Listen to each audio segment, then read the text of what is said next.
Morning. Morning sa bawat isa. Okay, so let's study the Word of God. Please open with me your Bibles sa Matthew 23. Let's read sa New King James Version from verse 1 hanggang 12.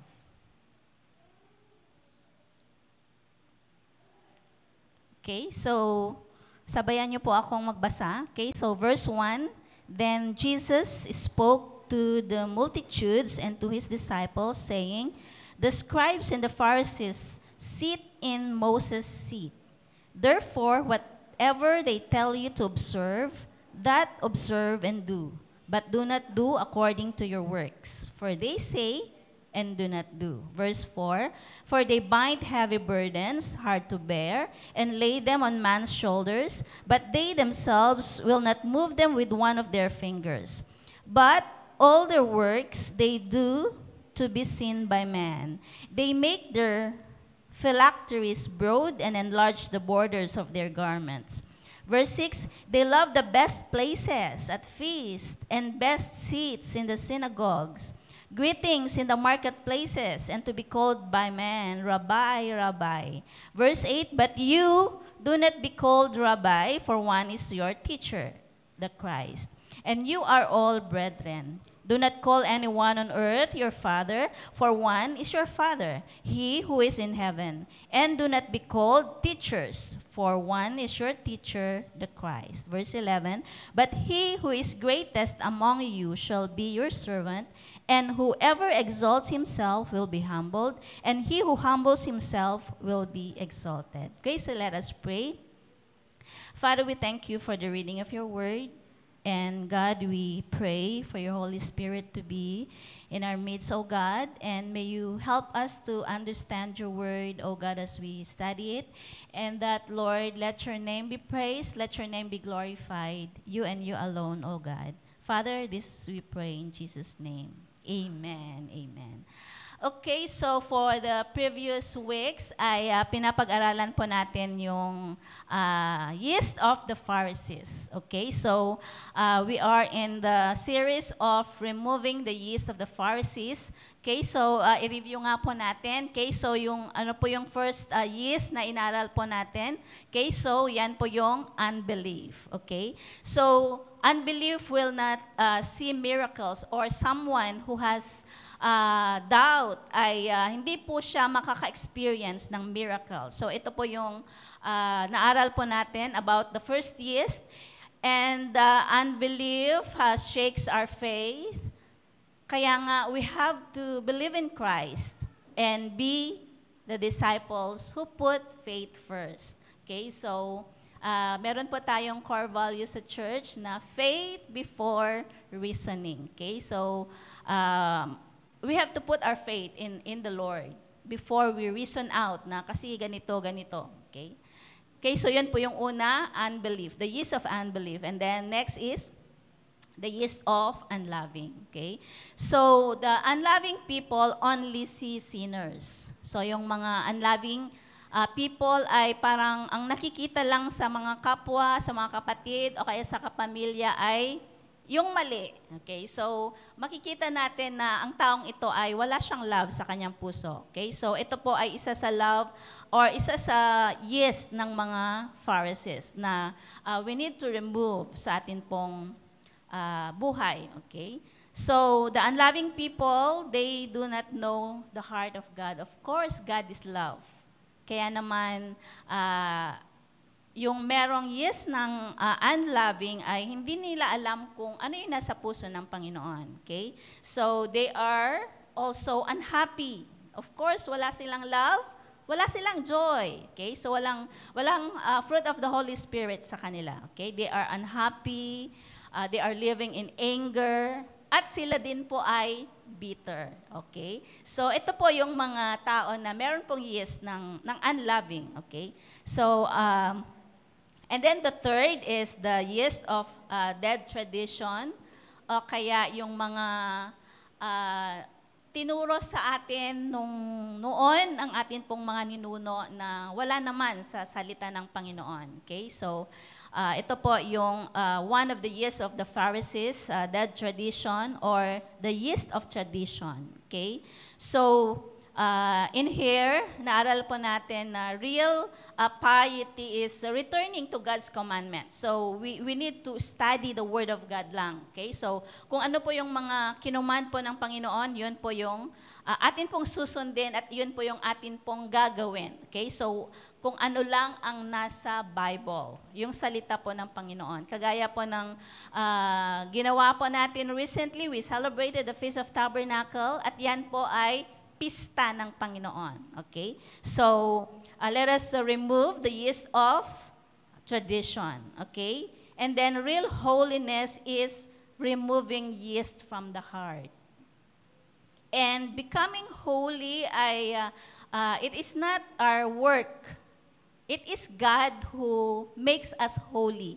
As we come into the presence of God, ay habang nakikimingle tayo sa Panginoon, binibuild natin yung relationship natin sa Panginoon, mas nagiging holy tayo because we are, ang lagi nating nakakasalamuha or ang lagi nating kasama is the Holy God. Kaya naman, yes, we are sinners, but if we build our relationship in a deeper way, of course, magiging holy na din po tayo because of God. Okay? So yun po. And then, lively faith is following the Holy Spirit. And now, we will study the fourth yeast, and that is the self-exaltation. Okay? So, ano po ba yung self-exaltation? So, parang, ito kasi ay parang napaka-simple, parang hindi natin siya masyadong napapansin na meron pala tayo nito, okay? Alam nyo naman na the enemy is a roaring lion na parang he's deceiving everyone na sa atin na mga Christians na parang okay lang na meron tayong mga attitude na ganito o kaya meron po tayong isip na ganito pero hindi pala tama, okay? Okay, so self-exaltation is putting ourselves on a very high place, judging everyone. Okay? So lahat ng mga nakikita natin ay parang we judge them, we criticize them. Ay, ba't ganun ang ginawa niya? Dapat ganito. Okay? So parang we think na we know everything. We think that we are better than the people around us or we are better than yung mga nakikita natin, maybe sa mga estudyante siguro, mas better ako dyan, mas alam ko. Parang ito ay we are exalting ourselves. Okay, so ito po yung self-exaltation. Ang self-exaltation din po ay having a very high standard. Like, ang isang napakasimpleng example nito ay yung pagiging perfectionist. Na we cannot trust anyone to do our work dahil parang we feel na mas alam natin. We feel na pag tayo ang gumawa ay perfect. Na kapag kayong sila na gumawa ay parang uulitin pa natin. Okay? So parang yung isip kasi natin, ay mas magandang, parang mas madali pang gumawa kesa yung magutos. Parang ganon. Okay? So, pero parang behind that ay ayaw lang natin na ipagawa sa iba yung ginagawa natin because we have no trust o kaya yung standard natin ay talagang no one can achieve our standard. So parang ganon. Okay? So this is a yeast from the Pharisees. Okay? So ito po yung self-exaltation. Okay? Okay, so having this yeast, sometimes ay hindi natin alam na meron pala tayo. Okay? So, magbibigay ako ng isang example before we move on ay kung kilala nyo po yung founder ng Apple, Steve Jobs. Okay? Si Steve Jobs ay siya po yung founder ng Apple nung time na ang mga cellphones pa natin ay mga keypad. Okay, mga keypad pa. Sino pang naka-cellphone ng mga Nokia na keypad? Ganon. Okay, so lahat pa ng mga phones noon ay parang palakihan noon. Ngayon naman ay parang paliitan na, pero parang andun na lahat. Okay, so during that time, si Steve Jobs po ay na-invent niya yung, parang change niya yung from keypad phones to smartphones. Okay? So, siya po yung nag-create o kaya naka-invento ng Apple. Okay? So, in short, he's the man who always knows better. Dahil nga, yung keypad, nagawa niyang, yung napakalaki na mga cellphone at keypad, nagawa niyang mas maliit na wala ng keypad. Parang andun na lahat. Okay? So, when he was 55 years old, ay na-discover na nagkaroon po siya ng cancer. Yan po yung pancreatic cancer. Ang pancreatic cancer, according sa mga doctors, ay parang, it is a hopeless na cancer na, aggressive cancer na parang pag meron ka nito, ay parang imposible ng mabuhay ka, parang ganon. Pero may mga cases na though meron kang pancreatic cancer, ay pwede pang makasurvive through surgery. Si Steve Jobs ay meron po nito, yung kanya pong pancreatic cancer ay yung a cancer na pwede pa siyang maging survivor nito through surgery. At dahil nga he's the man who always knows better, parang he thinks na mas alam niya. Kasi many doctors are advising him to have a surgery immediately. Pero siya kasi parang naisip niya na, ba't ako makikinig? Parang nabago ko nga, nagawa ko nga yung Apple, na-change ko nga yung mga keypad phones to smartphones. So, hindi siya nakinig, and then he tried his best, nag-search siya kung paano siya gumaling. Pero, nung na-realize niya na wala pala siyang magagawa, hindi niya na-search, bumalik siya doon at magpapa-opera na. Pero nung time na yon ay it's too late na dahil yung cells ay nag-spread na. Okay? So, after 9 months, siya po ay namatay. Okay? So, isa ito sa example ng self-exaltation na yeast from the Pharisees, na hindi siya nakinig, na parang mas alam niya. Parang yun yung isip niya, I know better than you, parang ganon. So, hindi siya nakinig sa mga medical doctors. Okay? So yun po yung isang example ng self-exaltation. Maybe sa atin pong experience po sa buhay, meron pong sa panahon na tayo po ay nakaka-experience sa mga trials and even troubles in our lives. Pero tayo yung tao na kapag may nag-advise sa atin, ay parang hindi tayo nakikinig, parang ganon. So parang we think na we know better, hindi ka nga pumasa, ba't ako makikinig sa'yo? Parang ganon. So ito po yung, it is an attitude na ayaw po ng Panginoon. So ngayong umaga, aaralin po natin, ano nga ba yung sinasabi ng Panginoon about self-exaltation? Itong yeast kasi na ito, na napakaliit na attitude, pero pag nahayaan ito, it is also like a cancer na mag-i-spread yan, na pagka nagulat na lang tayo na itong attitude na ito ay it could take away our life, our health, like Steve Jobs, di ba? And even our family, o kaya maging yung career kaya natin. Okay? So, let us study kung ano po ba yung sinasabi ng Panginoon about this yeast. Okay? So, dito po sa Matthew 23, ay kung titingnan po natin, sabi po ng verse 1, then Jesus spoke to the multitudes, to his disciples. So, ano po ba yung nangyari before this chapter 23? Doon po sa chapter 21 and 22, kung babasahin po natin, makikita po natin dito na si Jesus po ay meron siyang major confrontation with the scribes and the Pharisees. Okay? So, he is confronting with these people dahil po doon sa kanila pong mga attitude, yung mga yeast, yung mga, yes, they are the scribes, they are the Pharisees, pero meron silang mga attitude na ayaw po ng Panginoon. Kaya naman, He is confronting them. And so, nung sabi po dito sa verse 1 ng chapter 23, sabi dito, then Jesus spoke to the multitudes and to His disciples. So after His confrontation with the scribes and the Pharisees, ibinaling naman niya yung kanyang attention sa kanyang mga disciples. Okay? Sabi po dito sa verse 1, then Jesus spoke to the multitudes and to His disciples.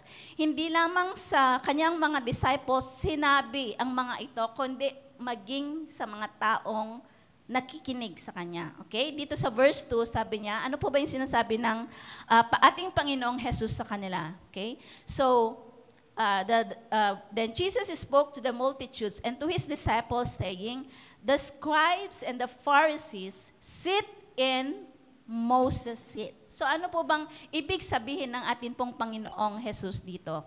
Kung aaralin po natin in the Old Testament, di ba si Moses, siya po yung tumanggap ng laws, yung Ten Commandments. And God had given him the authority to teach these laws to the people. Kaya naman, pagkasabi dito na yung ibig sabihin ng atin pong Panginoong Jesus dito sa verse 2, nasabi niya, the scribes and the Pharisees sit in Moses' seat. So ibig sabihin, parang sinasabi niya sa mga disciples and even to the people na it is not only Moses, if you sit on Moses' seat, you are given the authority to teach the laws. Okay? Kaya naman, sabi niya dito sa verse 3, therefore, whatever they tell you, observe them. So parang yun yung sinasabi ng Panginoon, we have to obey. Kung ano yung sinasabi ng mga scribes and Pharisees because they are given, they have given the authority to teach the laws. We have to observe and do. Because ito yung truth. This is the truth. Yung mga sinasabi nila, truth. Hindi tinanggal ng atin pong Panginoong Jesus yung position ng mga Pharisees to be the preachers of the law. Pero, ano po bang sinabi niya? But, do not do according to their works. Kung ano yung sinasabi nila, kung ano yung tinuturo nila, we have to observe and obey them because these are the laws, these are the truths, these are the commands na nanggagaling sa ating Panginoon. But, sabi ni Jesus, do not do according to their works. For they say and do not do. Okay, so, yun po yung point number 1 po natin. Don't be like the Pharisees as they don't practice what they preach. Okay? Bakit? Paano nasabi ng ating Panginoong Jesus na they preach pero hindi nila ginagawa yung kanilang ginagawa? For they bind, verse 4, for they bind heavy burdens, hard to bear, and lay them on man's shoulders, but they themselves will not move them with one of their fingers. So ito pong tinuturo ng ating Panginoong Jesus na ito ay, this is the last public teaching. So, ibig sabihin, kung public teaching sa maraming tao, so ibig sabihin, kung ang tinuro ng Panginoon ay tinuro niya in public sa maraming audience, ibig sabihin, it is very important. Kaya naman, itong dealing with the yeast of the Pharisees was especially yung self-exaltation ay napaka-importante. Parang napakagrabe. Kung isipin natin, napakasimple. Hindi napapansin. Mahirap na i-identify. Pero our Lord is very serious sa pagtanggal po nito. Okay? So, Jesus has the most severe condemnation to the Pharisees because the yeast of the Pharisees are the most difficult to remove. Parang ito yung mga mahirap tanggalin kasi parang nakasanayan na natin na it is part of our lifestyle na. Pero God is teaching us to live a life like Him, di ba? Okay? So the hardest years to identify and remove is the years of self-exaltation.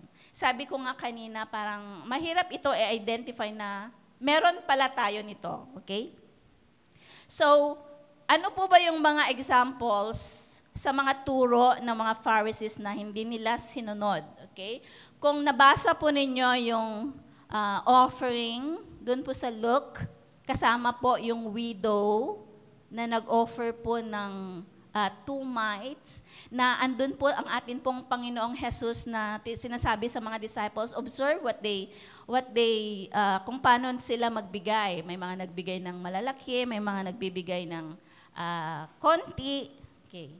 So dito, the scribes and the Pharisees are teaching the people to tithe, to give their tithe to the Lord. Pero sila mismo, hindi sila nagbibigay ng kanila pong tithes. Instead, they steal the property of the widows. Okay. So ito po yung isang example ng pagtuturo ng mga scribes and Pharisees. Another example ay yung, maalala po ninyo yung story ng isang injured man sa roadside na ang daming nagpass na hindi nila pinansin, di ba? May mga Pharisees din doon na nakakita. But they just pass by yung injured man. Ngayon, tatanungin, bakit? Di ba? They are teaching na we have to love our neighbors. Pero, pagkatatanungin mo, they will use their professionalism. Parang magrarason sila. Scribe ako, Pharisee ako, so I need to go and do my duty. So parang gagawa sila ng mga rason. Okay. So ano pa yung mga rason nila? Paano kung patay yung tao, di ba? In the Old Testament, ang turo ni Moses ay wag po tayong hahawak ng mga patay because it will make us unclean. Okay. So, ginamit na naman nila ito kung bakit hindi nila tinulungan yung injured man on the roadside. Okay? So, ganito po ang attitude ng mga Pharisees, okay? Yung they exalt themselves, we are the scribes, we are the Pharisees, okay? So, don't be like the Pharisees as they don't practice what they preach, okay? So, on our part, maybe we hear God's word every Sunday na pumupunta po tayo dito. We also read the word of God. We say yes, but kung minsan, we have so many reasons not to follow and obey the word of God. So parang it is an example na po ito ng self-exaltation. Okay? So we need to examine ourselves whether we have high standards that we know better than others. Okay? Kaya naman, kapag meron po tayo, this is a sign na we have that yeast of self-exaltation. Okay? So, don't be like the Pharisees as they don't practice what they preach. Okay? So, dun po sa point number 2, in verse 5, it is also Jesus is speaking. Siya pong nagsasalita dito, verse 5. But all their works, they do to be seen by man. Okay? So ano po yung unang ayaw ng Panginoon? They preach, they speak the word of God, pero hindi nila sinusunod. Okay? So yun po yung ugali ng mga Pharisees. Okay? So let us also check ourselves as we hear the word of God. We pray na the Holy Spirit will help us to obey kung ano po yung sinasabi po ng Panginoon na gawin po natin. Okay? And then another, sabi ng Panginoon, but all their works they do to be seen by men. They make their phylacteries broad and enlarge the borders of their garments. Ano po ba yung phylacteries? Okay, so, tingnan nga po natin yung example ng phylacteries. Ayan. Yan po yung nasa ulo. Okay. So, ang phylacteries, ito po yung mga ginagamit ng mga Jews. Okay? So phylacteries, a small leather box containing Hebrew text. Okay? It is worn by Jewish men at morning prayer as a reminder to keep the law. Okay? So yung mga Jews, pag nagbabasa sila ng salita ng Panginoon, kailangang may ganyan sila. Pero ano po ba yung sabi ng Panginoon, ng ating Panginoong Jesus? Okay, ito pong phylacteries kasi ito ay maliit. Okay? Pero sabi ng Panginoon sa verse 5, they make their phylacteries broad. Parang pinalalaki po nila yan para makita ng mga tao na, oh, they are keeping the laws, they are reading the Word of God. So parang they are showing na, hey, see, I am reading the Word of God. I'm keeping the law. Okay? So parang ito po yung attitude ng mga Pharisees. And then, ano pa ba yung sabi niya? Enlarge the borders of their garments. Okay, so next picture.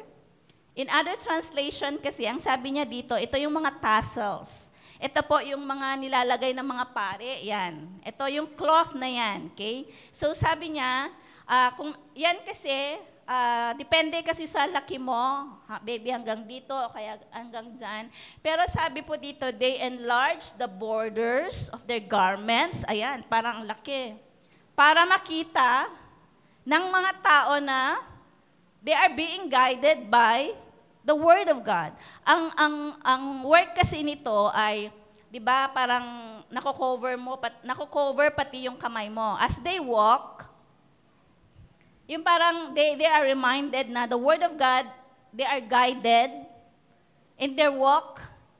They are guided by the Word of God. Okay, so this is the attitude of the scribes and the Pharisees. Okay, so sabi ng Panginoon, they make their phylacteries broad and enlarge the borders of their garments for people to see. Okay, verse 6. Okay, ito pa, isa pang attitude na, okay, they love the best places at feast. Di ba, parang pa-importante, okay, dapat nandun ako sa VIP table. The best seats in the synagogues, dapat sa harap, sa church, okay? So, ito po yung attitude, they exalt themselves. Pharisee kaya ako, leader kaya ako, pastor kaya ako, bishop kaya ako. Okay, di ba? Okay, so point number 2 po natin, don't be like the Pharisees as they do for people to see. In connection naman sa atin, okay, basahin po muna natin verse 7. Greetings in the marketplace, they also love to be greeted by men, rabbi, pastor, sir, madam, di ba? Call me madam, hindi ma'am, di ba? Okay, so ito po yung yeast of self-exaltation, okay? So, kung titingnan po natin, ayaw po ng ating pong Panginoong Jesus ito.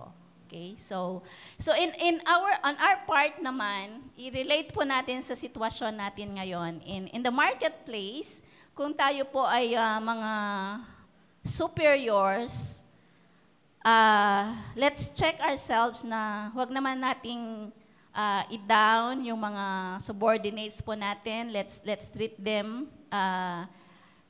yung treatment na they deserve.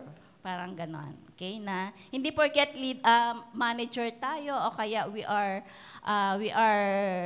at the top position ay minamaliit na natin. Parang we are thinking na we are better than our subordinates. Remember na all that we have it's all because by the grace of God. Okay? So ito po yung attitude ng mga scribes and the Pharisees, okay? So let us also check our hearts na even in weddings, okay? Baka isipin, di ba, kung sa mga weddings, naghahanap tayo, saan yung magandang place? Ano ba yung mga upuan na meron? Like, kung tayo po ay mga principal sponsors, talaga naman, principal sponsor ako. Dapat doon ako sa upuan na bang principal sponsor. Okay? Parang napakasimple, hindi natin napapansin, pero meron na pala tayo nito. Okay? Remember na ang enemy po ay he is working double time. He is giving or imparting to us na parang sumasagi na lang sa isip natin. Parang hindi natin namamalayan na meron pala tayo nito. Sabi ko nga kanina na parang ang hirap i-identify, pero we need to be sensitive or to be careful dun po sa mga attitudes po natin, even in our minds. Okay? Sa mga naiisip po natin. Even though hindi natin sinasabi, pero in our mind, mas magaling kaya ako. Diba? Okay, so ito po yung the yeast of self-exaltation. Diba? Kapag ang yeast kasi, na kahit na konti lang, pag nailagay sa flour, diba, sa mga nagbe-bake, pagka tatagal yan, ay parang malaki ang kanyang effect sa flour o kaya sa gagawing tinapay. Okay, ganun din po sa buhay po natin. Hindi natin namamalayan na meron pala tayo nito na we are exalting ourselves at ito na po ay nagiging pride na pala sa atin. Okay? So yun po yung point number 2 po natin. Even to us also, ministers sa church, na let's also check ourselves na baka naman we are doing good kapag our pastor is there, our leader is there. We are giving our best kapag may nakakakita sa atin. But remember na we are doing all this for the glory of God. Okay? For the glory of God. It's all by His grace na tayo po ay nagagamit. It's all by His grace. Kasi kung isipin po natin, we are not worthy sana na maging minister. But because of the grace of God, He qualified us. Though hindi sana tayo qualified. Because all have sinned and fall short for the glory of God. But how great is His grace na He allow us to stand and minister in the church because of His grace. Kaya naman, let us, talaga naman na kapag tumutugtog tayo, kumakanta tayo, o kaya nagpipreach tayo ng salita ng Panginoon, we feel the presence of God, we feel the Holy Spirit, but let us not take the glory. For glory and honor belongs to our God. Amen. Okay? So yun po yung point number 2 po natin. And then, third point is, dun po sa verse 8, hanggang 12. Okay, sabi niya dito, but you do not be called Rabbi, for one is your teacher, the Christ. Okay, so iisa lang po ang atin pong teacher. Yan po ang atin pong Panginoong Jesus. And you are all brethren. So lahat po tayo ay magkakapatid. We are equal. Okay? No one is greater, no one is lesser. Pare-pareho po tayo. Because of the grace of God. Pare-pareho po ang tingin ng ating Panginoon sa atin. Pare-pareho ang ibinibigay niyang treatment, pare-pareho ang binibigay niyang pagmamahal sa bawat isa sa atin. Okay? And then in verse 9, do not call anyone on earth your father, for one is your Father, He who is in heaven. And verse 10, and do not be called teachers, for one is your teacher, the Christ. But he who is greatest among you shall be your servant. And then in verse 12, and whoever exalts himself will be humbled, and he who humbles himself will be exalted. Hayaan natin na ang Panginoon ang gumawa ng way para po ma-comment po tayo, para po ma-praise po tayo, ma-lift po tayo. Okay, let us always pray for the humility to be upon us. Always, anumang mga victories ang binibigay sa atin ng Panginoon. In our career, lahat man ng mga dinidesire natin ay na-achieve natin, maging mga licensed teacher o kaya anumang license yung mga natanggap po natin, anuman yung mga promotion na meron tayo, anuman yung mga position na binigay sa atin ng Panginoon sa marketplace. Let us all be grateful sa Panginoon because all of this ay galing po sa Panginoon. For promotion comes not from the east nor from the west, promotion comes from the Lord. Amen. And even the increase sa atin pong mga harvest, it's all come from God. Okay? So wala po tayong deserve na matanggap sana. But how great is the love of God na binibigay sa atin, though we don't deserve it. Okay?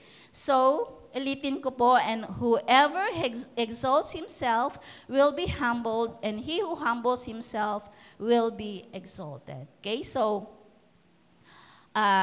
Jesus himself was a rabbi. So, siya po ang atin pong teacher. So, ano po ba yung gustong gawin natin? Ano po ba yung sinasabi ng Panginoong Jesus for us this morning? So, He is asking us not to crave for other people to call us teacher, father, pastor, leaders, or mom. Let us not care for our, wag nating masyadong kunin o kaya yung parang I deserve to be called, ano po ba yung mga titles natin? Okay. Ano po ba yung mga labels natin? Okay. So, yung point number 2, ang ibig sabihin, to be a servant to all and be exalted, let us not crave for all of this, for being praised, for even commended. Okay. Huwag nating sabihin na, purihin mo naman ako i-praise mo naman ako naglinis ako ng bahay, di ba? Naghugas ako ng plato, i-treat mo naman ako Okay? So, parang very simple example po yun. Okay? So ito po yung fourth years of the Pharisees, the self-exaltation na kailangang tanggalin po natin. Because our desire is to be like Jesus. Amen? It's to be like Him. Amen. Okay, so in conclusion, gusto ko pong mag-share ng akin pong simple na testimony. Okay, so, nung inaaral ko to, sabi ko, parang wala naman sa akin to. Pero nung as I go on sa aking pag-aaral, yun pala, sabi ko, may being perfectionist, yung hindi ko ma-trust ang trabaho ko. Kasi sa paggawa ng financial statement, no, kahit na piso o kaya 0.01 ang kulang doon sa financial statement, hindi ko pwedeng bayaran. Kailangan hanapin ko talaga kung saan ako nagkamali doon. Kaya nandun yung sabi ko, parang ako na lang gagawa. Kasi kung papagawa ko sa iba, mahihirapan pa akong maghanap, magbalanse doon sa financial statement kung saan ba nagkamali, parang ganon. Okay, so this is parang sinasabi ko na mas better ako. Parang mas alam ko, parang ganon. So this is an example of self-exhortation. And even yung pagiging strict ko noon sa mga taong nasa akin, I mean, yung pina-entrust sa akin, parang my standards are very high.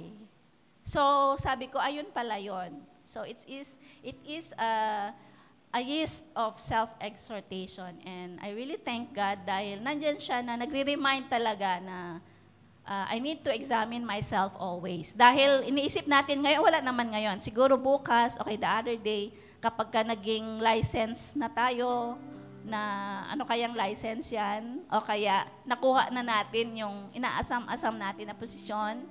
Okay, so, sabi nga ni Jeremiah na, the heart is deceitful. We never know na we are being deceived pala ng puso natin. We are, mapagmataas na pala tayo. So, today, let us ask God and His Holy Spirit to help us to live a life like Jesus, na anuman yung mga ma-experience natin, anuman yung mga dumating sa atin, nandun pa rin yung humility. Yes, we are claiming for victory after victory. Pero kapag ka nandun na tayo sa taas, let us pray na hindi naman po tayo mahulog doon sa yeast na tinatawag na ito. Okay? So, let us continue to consider other people. meron at merong weaknesses ang bawat isa. Noon, parang hindi ko matanggap na nagagawa ng mga taong around me, nagkakasala. But this is the word of God na we need to consider people na ang bawat isa ay merong weaknesses. Let us not think na we are perfect. We are more closer sa Panginoon. Okay, so pwede po bang tumayo po tayong lahat and let us ask the Holy Spirit to reveal unto us kung ano man yung mga attitude natin, lalong-lalo na itong yeast po ng self-exhortation. May mga panahon po ba na naisip natin na we are better than her, we are better than him, kaya hindi tayo nakikinig sa kanya, na mas mataas ang posisyon niya sa atin, but we are not listening, we are not obeying.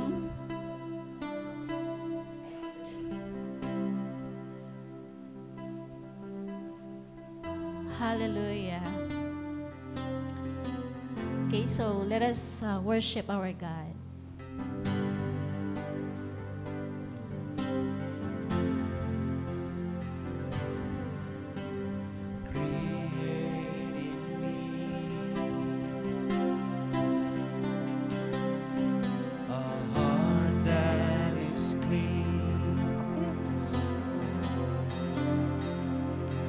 Cause I want to be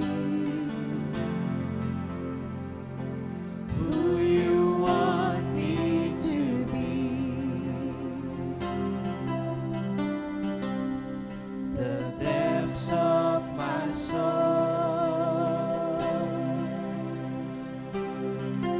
are yours, Lord, to mold.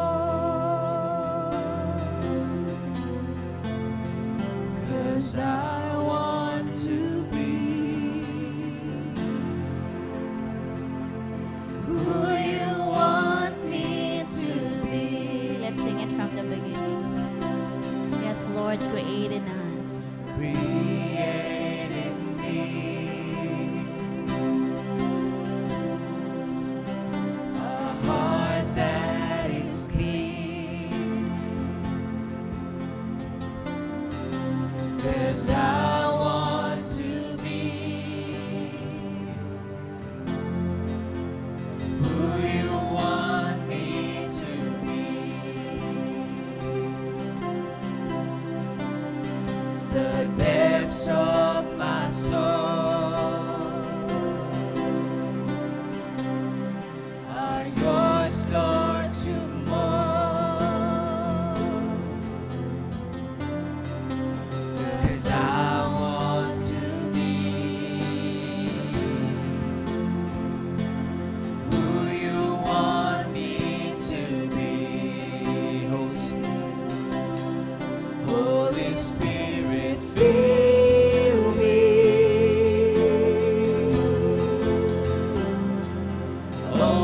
Overwhelm me. Holy Spirit, use me for your glory. Sing that again. Holy Spirit, Holy Spirit, fill me.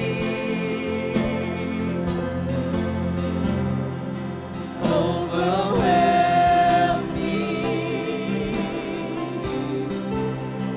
Holy Spirit, use me for your glory.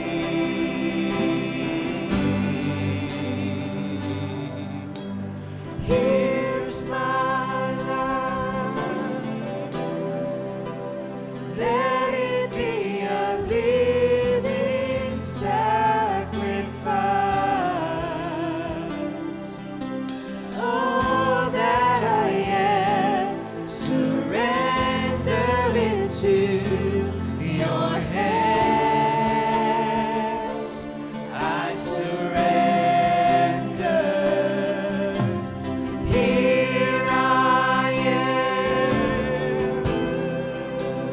Jesus, let your will be done in me. All that I am, surrender into your hands. I surrender. Here's my life. Let it be a living sacrifice.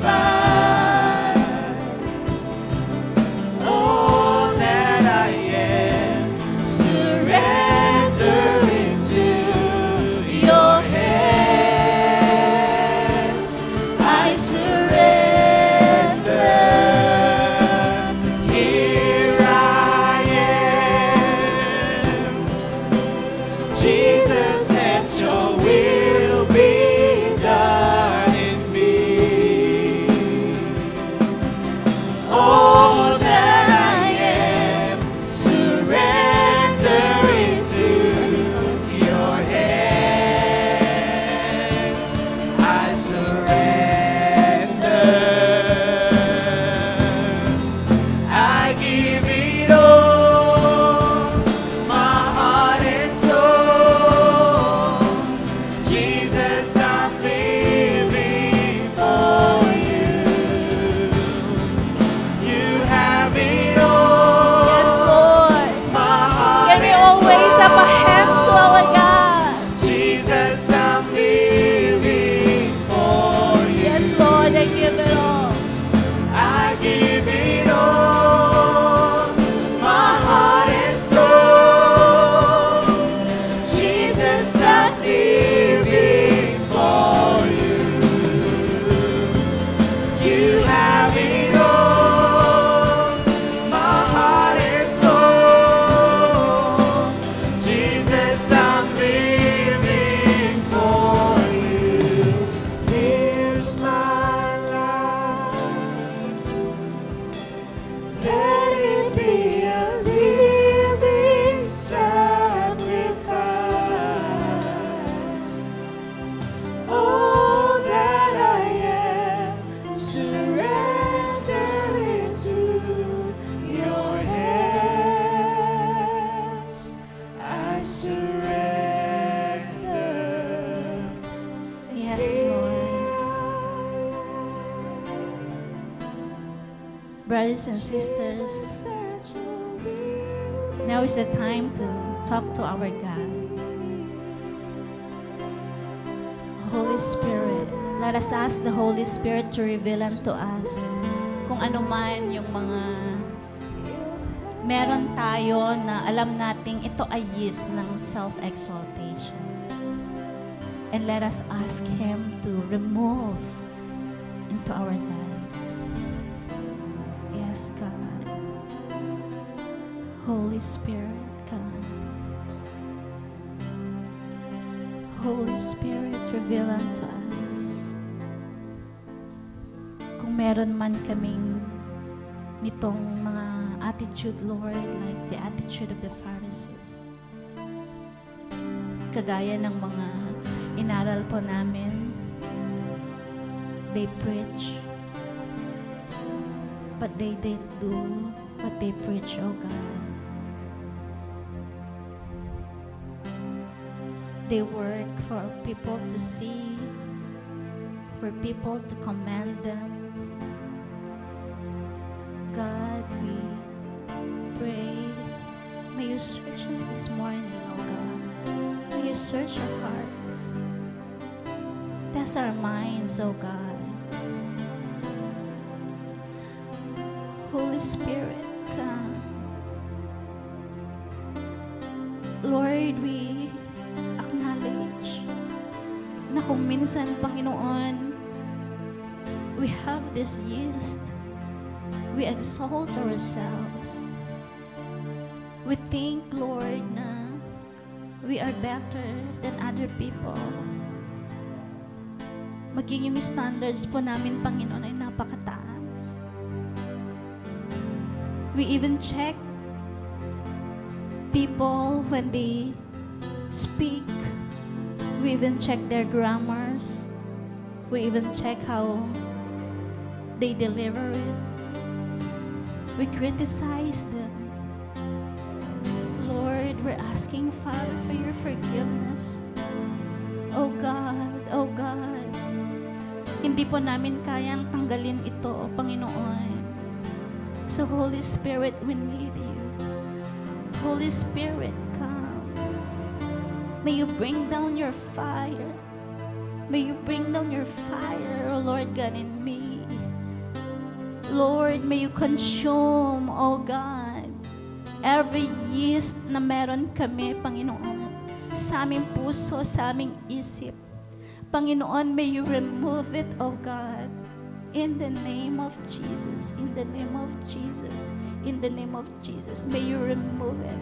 May you remove it, oh God, in the name of Jesus. Lord, kung may tumutubo mang pride sa amin, Panginoon God, we pray, may you uproot it, oh God, in the name of Jesus, in the name of Jesus. Lord, we just bind, oh Lord, the spirit of pride in us, oh God, in the name of Jesus, in the name of Jesus, in the name of Jesus. And Lord God, we just let loose, Lord, the humble spirit, Lord God, to be upon us. Lord, we pray, may you clothe us, God, with humility.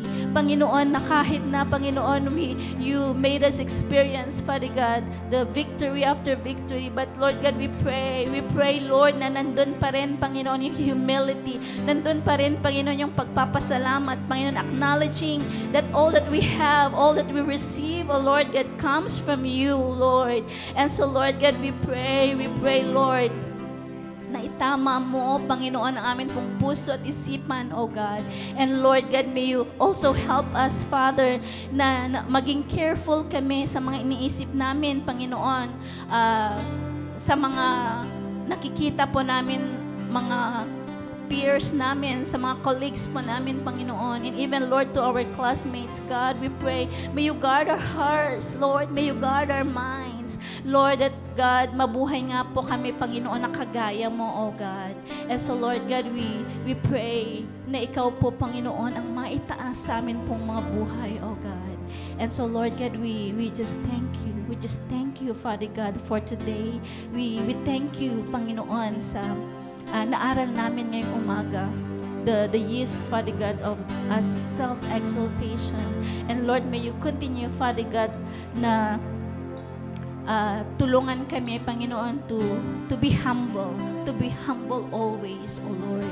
Ano mang posisyon meron kami, ano man yung mga natatanggap po namin, Panginoon, ng mga labels o kaya mga titles, Lord, but still nandun, Panginoon, yung humility sa amin, Panginoon. And so, Lord God, we pray, Father, for your Holy Spirit, O God, to seal us, to seal our hearts, to seal our minds today, O God. And Lord, let your name, Father God, be glorified sa amin pong mga buhay, O God.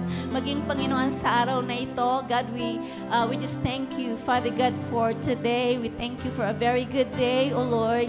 And God, I just want, Father God, to speak blessing, Father God, to be upon my brothers and sisters who are here right now, O God, in the name of Jesus. I just speak blessing, Father, blessing after blessing, O God, in the name of Jesus. Lord, I also pray that, Lord, they will receive their miracles today, O God, in the name of Jesus. Lord, I also pray, Father, that they will receive financial breakthrough, oh God, in the name of Jesus. Lord, whatever desire ng kanila pong mga puso ngayon, God, we just pray, Father, that may you grant it, oh God, in the name of Jesus. Can we open our lips and ask God kung ano man yung gusto po nating matanggap sa araw na ito, whether it be healing, whether it be miracle, because we believe that He is a God of miracles. He is a promise keeper God. He is a God who can do all things. And He is a God na He can do He can make possible even the impossible things. And so, Lord God, I just want, Father God, to give you, Lord, the highest praise and the highest glory, O Lord God, for today, O Lord. And so, Father God, we just thank you, and let your Holy Spirit, Lord, continue, Father God, to be with us, even as we go out in this place, O Lord, and let your name be glorified today, O Lord. And Father God, to you we give all the praise, the glory, and the honor in Jesus' mighty name. Amen and amen. Okay, so God bless po sa bawat isa and see you again on Sunday.